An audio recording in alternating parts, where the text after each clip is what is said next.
Hello everyone and welcome back to another tutorial from Finance for Beginners. In this video, I'm going to show you how you can sign up and create a new account on the BitMart Crypto Trading App. So let's get started right away. First of all, open up the BitMart application on your device. And once you are taken into the homepage, tap on the Get Started button. You will now be able to use either your phone or your email address to create your new account. If you choose your phone, just choose your country code and then enter your phone number and proceed forward with your password.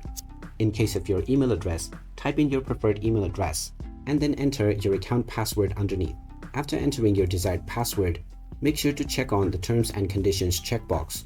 And if you have a referral ID, you can tap on the drop-down menu to enter this as well. Finally, tap on the sign up button and complete the CAPTCHA verification. Now you will be asked to enter the verification code that has been sent to your inbox. So just check within the email of the address that you have just entered and you will find your verification code. After entering this code, tap on the next button and now you can immediately start depositing your currency to start trading, or you can close this for now and do this later.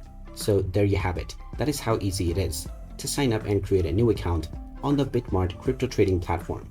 If you find this video helpful, make sure you hit that like button and subscribe to our channel for more useful tips and tutorials.